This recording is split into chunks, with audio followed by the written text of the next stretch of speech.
ñëw naa fi dajeek acteurs yi nekk ci presse sénégalaise en tant que ministre de la communication, des télécommunications et de l'économie numérique. Bi ma jëlee fonction dama décidé effectivement seeti acteurs yëpp te dans le domaine de la communication acteurs yi dañu fa am importance bu baax a baax ci liggéey bi. ñëpp xam nañ ne communication dafa nekk lu am solo te d'ailleurs moo tax sax président de la République jël communication delloowaat ko encore ci ministère bi indi ko boole ko télécommunication ak économie numérique. loolu mooy wane ne effectivement que mi ngi xam ne tey communication c'est de manière transversale mu nga dem ci télécom dafa ànd ak numérique donc muy lu am solo moo tax nag tey jii ma décidé encore invité acteurs yi. association yu bëri ak yoo xamante ne si ay membres en tout cas de secteur bi la ñu organisé wu ci en association du patronat bi ba ñëpp daal en tout cas ñu toog waxtaan tey jotaay waxtaan la woon ak def présentation yi mais problème yi ñu jàkkantu yi presque jàkkantool dafa bëri tellement que finalement waxtaan bi dafa mujjee nekk ak genre séance de travail. waxtaan ci sujet yu bare mais bu tënk ko rek mun naa ne déjà jàpp nañu déjà premier point en tout cas li ñu waxtaanee lu am solo mooy dañu war a delloo la presse sénégalaise li ñu woowee sa dignité pour que effectivement ñu am une presse boo xamante ne une presse responsable une presse bi respecté li ñu woowee l'éthique et la dignité et la déontologie. donc moo tax premier élément bu ñu wax bu ñu relever fii mooy naka la ñuy def ba gën a assainir le secteur bi. donc loolu ñëpp xam nañ ne y a la commission de la carte de presse boo xamante ne commission nationale boo xamante ne teg nañ ko en place tey presse bi ñu bëri am nañ ci ay presque mun naa ne 1000 personnes am nañu presque seen carte de presse. et donc à partir du 1er décembre carte bi ku ko amul munoo accéder ci yenn manifestation yi munoo accéder ci yenn institutions yi parce que da nga ko war a am parce que carte boo xoolee baax carte bi am liggéey bu am solo bu ñu ci def moo xam mooy ci acteur seen bopp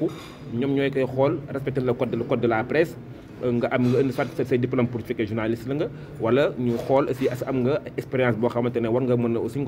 ko saytoo war nga mën a am la carte. wala nga doon technicien aussi loolu yëpp dafa nekk loo xamante ne moo lay dimbale ba nga mën a am carte bi mais nag importance bi tey ji enjeu tey bi mooy nee nañu carte bi à partir du 1er décembre 2022 ñëpp a ko war a yor donc boo ko amul normalement waroo am accès ci yenn services yi wala yenn secteur yenn institutions yi wala waroo sax mën a dara liggéey ci domaine bi. donc moo tax nag ñun dañu liggéey tout de suite ak acteurs yi pour xool application wu exigibilité surtout de la carte parce que bu fekkee dañu def liggéey bi yëpp ba saytu ñu nekk ci secteur bi yëpp ba defal leen ay carte il faut que carte boobu am njëriñ wala ko amul carte nag boobaa ñu xam ne yow amoo carte munoo am yenn service yi wala munoo accéder ci yenn jotaay yi parce que amoo carte bi. donc loolu mooy mesure bu important boo xamante ne war nañ ci liggéey rapidement pour que à partir du 2 décembre carte bi mën a am njëriñam mën a jouer vraiment son rôle dans le secteur parce que objectif bi rek mooy ñu xam kan mooy def lan kan mooy liggéey lan loolu mooy objectif carte bi. donc loolu mooy première étape déjà pour lijjanti question d'assainissement du secteur parce que pendant longtemps liggéey nañ ci domaine boo xamante ne amul benn réglementation ku waay nit day yeewu te nekk animateur soo mu neew nekk journaliste gannaaw soo mu ñëw nekk technicien donc doo xam kan mooy kan. donc loolu nag lañu acteur seen bopp lijjanti ba ñu mën a ba finalement ñu am seen carte de la presse. maa ngi félicité vraiment commission bi bu dirigé par Daouda Mine donc en tant que président bi donc liggéey na si liggéey bi am solo vraiment ba tey jii te gis nañu sax coow li bëriwul ci domaine bi ku amul carte xam nga ne amoo droit am carte. donc et puis le fait que déjà carte bi si boppam balaa nga xaa jot il faut que nga am kitisu correct mooy xool yow mii en tant que vrai journaliste nga est-ce que yow sa taxawaay si liggéey bi est-ce que yow sa jëfin ci liggéey bi est-ce que yow mérité nga tey jii ñu mën la jox këyit pour nga mën a bokk am toogaat ci métier bi wala am carte bi. donc muy loolu am solo loolu mooy moo ñu delloo toujours ci fi ñu li may wax su ma doon wax sànq mooy il faut que ñu am une presse boo xam ne une presse responsable foofu lay commencer mooy que balaa ñu génne information que bu information bi su ma liggéey en tout cas man en tant que ministre mooy jàppale la presse ba organe de presse wala entreprise de presse bu nekk boo génnee information ñu mën a xam ne lii information bu sell la bu wér la te sell il faut pas que Sénégal tey jii ñu mën a toog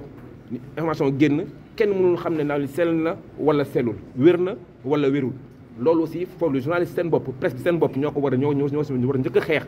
balaa ngaa génne information ne la leer na vérifié nga ko ne la leer na li ngay wax nii am na mais liñ gis en tout cas ci réew mi mooy presse boo xamante ne di gën a bëri en tout cas njëkkante information njëkkante wax wala njëkkante génnee loo xamante ne wóorul vérifié wuloo ko sax pour rek def sensation loolu aussi il faut que la presse ci boppam jël affaire bi jël problème boobu en charge ba mën a autoréguler wu moo tax correct dafa am solo trop ci acteurs yi moo tax d'ailleurs sax dans le cadre du fonds d'appui dinañ gën a jàppale bu yokk seen personnel pour ñu gën a mën a jouer ce rôle là de mën a xool baax lan la ñuy génnee ci dans le cadre dans la presse sénégalaise il faut que ñu dem vers la crédibilité de l'information donnée par la presse sénégalaise il faut pas que information bu ñëwee rek ñu ne lii de wérul parce que tel organe la jógee wala presse sénégalaise la jógee il faut que ñu dellu ci sur les fondamentaux presse bi suñu mag ñi bàyyi woon presse boobu lañu fa indiwaat am ay nit yoo xamante ne bu ñuy génne information dañuy génne lu wér li ñuy génne parce que fu mu jëm xamuloo ko conséquence d'une désinformation tey jii loolu dafa nekk loo xam ne vraiment dañ ko war a xeex. D'ailleurs sax nous allons prévoir benn assise des médias boo xamante ne acteurs yëpp dañuy ñëw ak kilifa diine yi ñëw ak citoyens yi ñëpp ñëw ñu waxtaan xool na Sénégal ban presse lañ soxla parce que presse mën na yàqu lu bëri mën na defar lu bëri de mais aussi mën na yàqu lu bëri donc il faut que ñu xam ne c'est un métier à part c'est un pouvoir on parle de même de quatrième pouvoir donc bu ñu ko négliger mais liggéey bi nag avant tout acteurs seen bopp ñoo si war a njëkk taxaw bu loolu weesoo nag wax nañu waxu financement te xam nañ tey entreprise presse yu bëri elles sont en difficulté donc wax nañu wax financement bi léegi ñu ngi réfléchir nag ci xool ci source de financement bi parce que waxtaan nañ ci fonds d'appui bi boobu moom la ma nekkoon avant appui aide à la presse tey même ci budget 2023 bi fonds boobu yokk nañ ko ba presque léegi mu mat presque 2 milliards donc pour wane ne rek état bi jël nañ mesure yëpp son excellence Macky Sall jël na décision en tout cas pour gën a jàppale la presse sénégalaise secteur bi et donc am na benn volet aide boo xamante ne volet jàppale la presse la mais am na benn volet boo xam ne volet développement bi nekk ci fond bi développement mooy lan mooy tey jii entreprise de presse war nañu mën a am ay projet yu ñuy teg boo xam ne pour secteur bi la ñu jàppale leen accompagner leen en accompagnement bien sûr du ministère des finances et du budget ou même de l'économie pour ñu xool naka la ñu mën a jàppale ci garantie yeeg ak ci cautionnement yi ñuy def ak pour mën a vraiment am de véritables projets yoo xamante ne état dafa leen jàppale ci suuf pour ñu mën ko réaliser avec des taux d'emprunt très faibles loolu c'est très important pour ñu mën a jàppale les entreprises de presse mënuñ limité wu rek ci appui bi leen état di jox loolu quasiment c'est insuffisant pour mën a am vraiment des presse une presse boo xam ne dafa am doole une presse concurrente donc waxtaan nañ ci bu baax dinañ gën a xuus wax nañu waxu publicité bi aussi publicité dans les médias publics parce que gis nañu médias publics yu bëri aussi am nañu publicité boo xamante ne dañ koy jël ba léegi loolu ñu bëri wax nañu effectivement la publicité boobu war na mën dem ci médias privés yi côté boobu aussi il est important ñu xam ne médias publics yi même fekkee sa état mi ngi leen di subventionné même fekkee état mi ngi leen di jàppale mais subvention boobu doyul par rapport ak sa ay charges moo tax ba léegi mënuñu xëy rek bàyyi toute la publicité di ko bàyyi jox privé bi bàyyi les médias publics loolu pour l'instant waxtaan la mais en tout cas conjoncture mondiale bi je pense pas que mën na may tey jii médias publics yooyu ñu bàyyi la publicité jox lépp au niveau du privé ay waxtaan la peut-être si la situation mondiale s'améliore dinañ mën a xool naka lañ koy mën a régler mais dans les médias loolu moom dina xaw a jafe donc voilà dinañu pour waxtaan pour finir waxtaan nañu aussi ci question climat social situation sociale des acteurs de la presse ñuy liggéey ci entreprise de presse yi gis nañ ne y a beaucoup de jeunes des milliers de jeunes yu ciy liggéey muy technicien beeg muy photographe bi muy journaliste bi muy jeune reporter beeg muy ñëpp daal en tout cas am na ay sénégalais yu bëri ñu ngi dund ci secteur boobu donc il est important aussi que les entreprises de presse aussi jéem a respecter le code du travail parce que aussi il est important que déjà le président Macky Sall son excellence président Macky Sall a donné une indication claire ko ci secteur boobu déjà nañ def tout pour apaiser le climat social quand dans le secteur public que également dans le secteur même privé et ce côté boobu nag c'est important que le code la convention collective aussi soit respectée, le code du travail soit respecté. Parce que ci presse bi dañuy gis ne ni day nekk stagiaire ay at nga nekk stagiaire ay at nga am contrat à durée déterminée renouvelé plusieurs fois, tout ça en violation du code du travail. C'est la réalité, loolu lañu gis fii. Loolu nag aussi il est important en tant que ministre tutelle aussi que ma attire attention des patrons de presse, attire attention des entreprises de presse que effectivement le personnel qui travaille dans la presse doit être quand même bien traité. Respecter aussi le code du travail, c'est important. Loolu c'est un sujet wax waxtaan nañ ci dinañ ci gën a xuus encore, mais aussi même côté boobu sax parce que c'est entreprise yu bëri tey jii mënuñu respecter code de la presse, peut-être que le code du travail yooyu yëpp parce que simplement c'est lié sûrement à des questions financières, questions budgétaires. Loolu aussi mën nañu xool si naka la état bi mën a jàppale pour ñu mën a effectivement xool naka la ñuy mën a accompagner pour ñu gën a mën a régulariser la situation ñi fay liggéey depuis des années et des années te vraiment amuñu sécurité de l'emploi, ah amuñu salaire yu baax, amuñu sécurité de l'emploi. Donc loolu aussi foog ñu liggéey ci xool ci parce que les entreprises de presse c'est des entreprises extrêmement importantes parce que y a beaucoup de Sénégalais ci liggéey. Donc kenn waru leen bàyyi aussi entreprise di dee,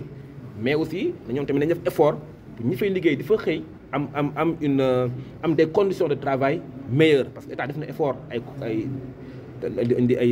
carte de la presse di organiser secteur bi, mais aussi la condition de travail des agents de la presse de manière générale, muy journaliste beeg muy directeur beeg muy ñëpp ba ci suuf il faut que ñu jàppale leen pour ñu mën a xam am de meilleures conditions de travail. Donc voilà loolu lañ fi tënk rek yokk ci rek moo que effectivement wax nañ fi question de la violation de temps en temps des droits de la presse, des lois par certains acteurs, certaines situations. Loolu moom c'est l'état moom rôle am mooy assurer la sécurité des personnes et des biens. Donc la presse sénégalaise doit être respectée. ku mu doon da nga war a jox cër la presse. Donc loolu en tant que ministre du secteur moom je peux me donner même l'avocat du secteur du côté boobu. Donc aussi on fait des échanges moo tax les assises de la presse des médias c'est très important, ça permettra à tous les acteurs muy les forces de l'ordre muy les hommes politiques muy les citoyens muy ku mu doon on fera tout effectivement pour que ñu xam ne la presse est un secteur. Le secteur de la presse est un secteur très important pour notre pays et c'est un secteur boo xamante ne am na influence am na effet sur notre société. Donc dañu war a jàppale bu baax dañu war a dimbale aussi que seen liggéey bi ñu mën ko def dans de bonnes conditions ci kaw nag bien sûr que ñu am toujours une presse aussi responsable. Vraiment c'est le mot maître mot qu'on ait une presse sénégalaise responsable.